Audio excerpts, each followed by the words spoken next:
غلاموں کا سا برتاؤ کیا جاتا اور طرح طرح سے ذلیل کیا جاتا۔ ان ناگوار حالات کی وجہ سے ان کے ایمان میں کچھ کمزوری آ گئی تھی۔ ان کے اندر مصریوں کے بعض کافرانہ رسموں اور طریقوں نے راہ پا لی تھی۔ نماز باجماعت کا نظام تو ختم ہی ہو چکا تھا، جس کی وجہ سے دین کے ساتھ ان کا لگاؤ کم ہو گیا تھا۔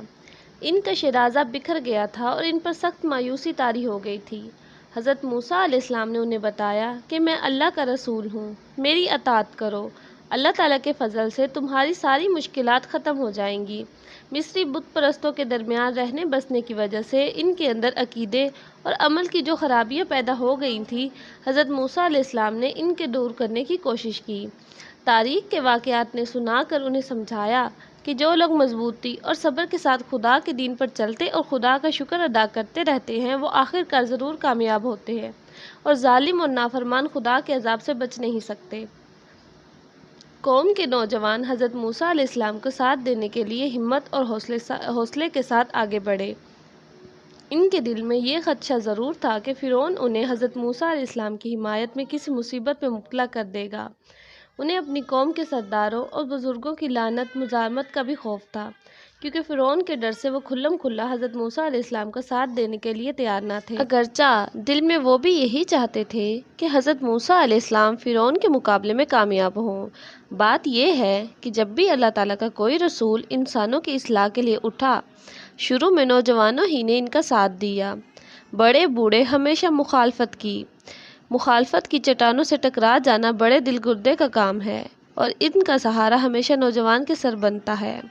حضرت موسیٰ علیہ السلام نے اپنے ساتھیوں سے کہا، اگر تم سچے دل سے اللہ تعالیٰ پر ایمان لائے ہو تو اسی پر بھروسہ کرو اور ہر خطرے سے بے پرواہ ہو کر اس کی راہ میں آگے بڑھو۔ ضرورت مند نوجوانوں نے کہا، ہم نے اللہ تعالیٰ پر بھروسہ کیا اور پھر اللہ تعالیٰ سے دعا کی کہ اے ہمارے رب ہمیں ظالموں کے ہاتھوں آزمائش میں نہ ڈال اور اپنے فضل و کرم سے کافروں کے ظلم و ستم سے چھٹکارا دلا۔ جب حضرت موسیٰ علیہ السلام بنی اسرائیل اور مصری مسلمانوں کی طرف سے کچھ اطمینان ہو گیا تو اپنے بھائی ہارون کو ہمراہ لے کر ایک روز بڑے دربار میں پہنچ گئے اور فرعون سے مخالفت ہو کر کہا، اے فرعون، ہم کائنات کی مالک کی طرف سے بھیجے ہوئے تمہارے پاس آئے ہیں، تمہارے لیے یہ پیغام لائے ہیں کہ صرف ایک اللہ کو اپنے پروردگار اور معبود سمجھو۔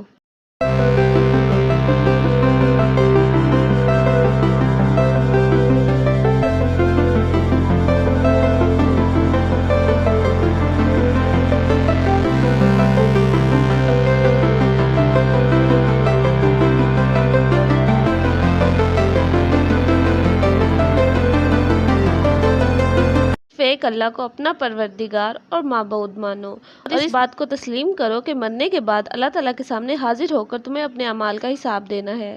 تمہاری بھلائی اسی میں ہے کہ ہماری بات مانو اور اپنے طور طریقوں کو درست کر لو۔ کامیابی انہی کے لیے ہے جو اپنی زندگی کو خدا کے حکم کے مطابق سنوار لیں۔ جو خدا کی راہ میں چلنے سے انکار کریں گے وہ آخر کار تباہ ہو کر رہیں گے۔ فرعون بولا، کیا اس بات کو بھول گئے کہ ہم نے تم کو اپنے ہاں بچہ پالا تھا؟ تم نے اپنی عمر کے کئی سال ہماری شفقت کے سائے میں بسر کیے۔ تمہیں یاد ہوگا کہ اس کے بعد تم نے کیا جرأت کی تھی اور یہاں سے کیوں اور کس وجہ سے فرار ہوئے تھے۔ تمہیں تو اپنے احسانات کا شکریہ ادا کرنا چاہیے، مگر تم تو ہمارے احسان فراموش نکلے۔ وہی بات ہوئی کہ ہماری ہی بلی ہم سے میاؤں۔ حضرت موسیٰ علیہ السلام نے فرمایا، مجھے خوب یاد ہے کہ مجھ سے بنا سمجھی میں ایک خطا ہو گئی تھی اور میں تمہارے خوف کی وجہ سے یہاں سے بھاگ گیا تھا، مگر میں نے اللہ تعالیٰ سے سچے دل سے توبہ کی، اس لیے میرا قصور معاف کر دیا اور اب اسی نے مجھے رسول بنا کر تمہارے پاس بھیجا ہے۔ رہے تمہارے احسانات اور ان کی حقیقت یہ ہے کہ تم بنی اسرائیل پر بے جا ظلم ڈھا رہے تھے۔ تمہارے ظلم کے خوف سے میری ماں نے مجبور ہو کر مجھے ایک ٹوکرے میں ڈال کر دریا میں بہا دیا۔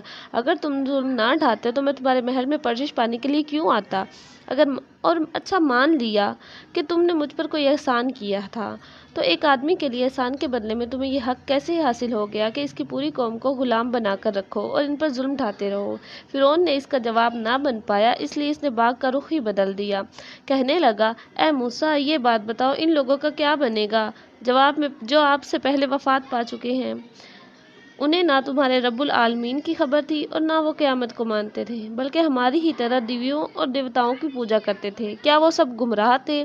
ان سب کی عقیدتیں ماری گئی تھیں، ان کا انجام کیا ہوگا؟ کیا وہ سب دوزخ کا ایندھن بنیں گے؟ فرعون نے سوچا ہوگا کہ حضرت موسیٰ علیہ السلام یہ کہیں گے کہ سب سے پہلے جو لوگ وفات پا چکے ہیں وہ کافر تھے اور دوزخ میں جائیں گے۔ یہ جواب سن کر لوگ حضرت موسیٰ علیہ السلام کے خلاف بھڑک اٹھیں گے، مگر حضرت موسیٰ علیہ السلام نے اس سوال کا جواب اس قدر دانش مندی سے دیا کہ وہ ہکا بکا رہ گیا۔ انہوں نے کہا، اللہ ہی کو معلوم ہے کہ ان کا انجام کیا ہوگا، ہم ان کے بارے میں کوئی رائے نہیں دے سکتے۔ وہ اپنی زندگی گزار کر خدا کے ہاں جا چکے ہیں، میرے پاس ان کے اعمال اور ان کی نیتوں کو جاننے کا کوئی ذریعہ نہیں، میں ان کے بارے میں کوئی رائے دے سکوں۔ ان اعمال کا پورا حساب اللہ تعالیٰ کے پاس محفوظ ہے، ان کا معاملہ اللہ تعالیٰ کے ساتھ ہے جو نہ بھولتا ہے نہ چوکتا ہے۔ مجھے اور تمہارے ان کی فکر نہیں کرنی چاہیے، بلکہ اپنی فکر کرنی چاہیے اور یہ کوشش کرنی چاہیے کہ ہمارا انجام اچھا ہو۔ فرعون کہتا تھا کہ مصر کی سرزمین کا مالک میں ہوں، یہاں کے رہنے والے میرے سوا اور کوئی خدا نہیں، اس ملک میں صرف میرا حکم چلے گا، میرے سوا اور کوئی یہاں حکم چلانے کا حق نہیں رکھتا۔ یہ حضرت موسیٰ علیہ السلام کون ہے جو سارے جہانوں کے پروردگار کا رسول بن کر کھڑا ہو گیا ہے اور مجھے اپنے رب کے احکام سنا کر اس کی اطاعت کا مطالبہ کرتا ہے۔ حکومت کے نشے نے اسے اندھا کر رکھا تھا، چنانچہ اس نے اکڑ دکھائی، اللہ تعالیٰ کے احکامات ماننے سے صاف انکار کر دیا اور حضرت موسیٰ علیہ السلام سے بحث و تکرار کرنے لگا۔ فرعون نے فرمایا، اے موسیٰ، اچھا تو یہ بتاؤ تمہارا رب کون ہے؟ پیارے بچوں، باقی کہانی ہم اگلی ویڈیو میں آپ کو سنائیں گے۔ اس طرح کی اچھی ویڈیوز دیکھنے کے لیے ہمارے چینل کو سبسکرائب کریں اور پلیز ساتھ لگے بیل آئیکن پر بھی کلک کر دیں تاکہ ہماری آنے والی ہر نئی ویڈیو آپ تک سب سے پہلے پہنچ سکے۔ جزاک اللہ۔